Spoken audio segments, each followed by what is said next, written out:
Gandhinagar state emergency operation સેન્ટરમાં સીએમના અધ્યક્ષ સ્થાને એક મહત્વપૂર્ણ બેઠક યોજાઈ હતી ત્યારે ગૃહ રાજ્યમંત્રી હર્ષ સંઘવીએ લોકોને અફવાઓથી દૂર રહેવા માટે ખાસ અપીલ કરી હતી।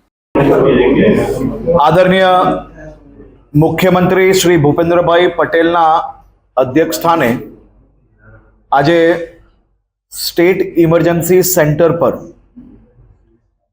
રાજ્યના તમામ વિભાગો, સરહદી જિલ્લાઓ, સેનાના અધિકારી, બીએસએફના અધિકારી, કોસ્ટગાર્ડ, નેવી, એરફોર્સના સૌ અધિકારીઓ જોડે એક મહત્વની સંકલન બેઠકનું આયોજન કરવામાં આવ્યું હતું। આદરણીય મુખ્યમંત્રીશ્રીએ સૌ ફોર્સિસના અધિકારીઓને રાજ્યના સૌ નાગરિકો વતી અભિનંદન અને આભાર વ્યક્ત કર્યો અને સાથે સાથે આ તંગદિલીની પરિસ્થિતિમાં ફોર્સિસને રાજ્ય સરકાર થકી જે કંઈ કામગીરી કરવાની હોય છે તેમાં કોઈ બી પ્રકારની કોઈ કમી ના રહે તે માટે મુખ્યમંત્રીશ્રીએ આજે બધા જ વિભાગો જોડે આખું આંકલન બી લીધું અને સાથે સાથે સૌ ફોર્સિસને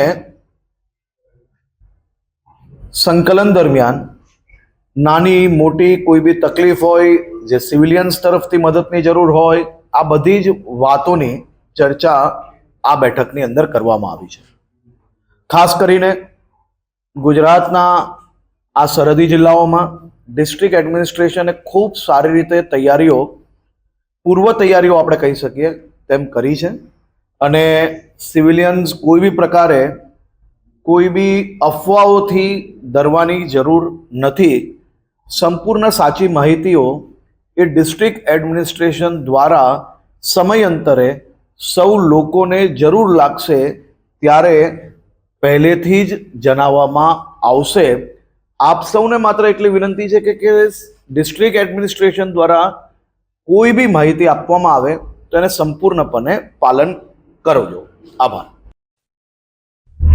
કાલે ગુજરાતના વિવિધ જિલ્લાઓમાં સોશિયલ મીડિયાની પોસ્ટના માધ્યમથી દેશ વિરોધી અને ખાસ કરીને આપણી ફોર્સનું મનોબળ તોડે તેવી પોસ્ટ કરનાર 4 લોકો પર એફઆઈઆર દાખલ કરવામાં આવી છે।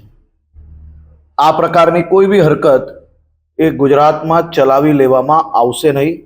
ગુજરાત પોલીસને સતર્કતા જોડે આ પ્રકારની સોશિયલ મીડિયા પોસ્ટ પર સંપૂર્ણપણે ધ્યાન રાખવા જોડે કોઈ બી આવી પોસ્ટ ધ્યાન પર આવે તો તાત્કાલિક એવા લોકો પર કડકમાં કડક પગલાં ભરવાની સૂચના આપવામાં આવી છે।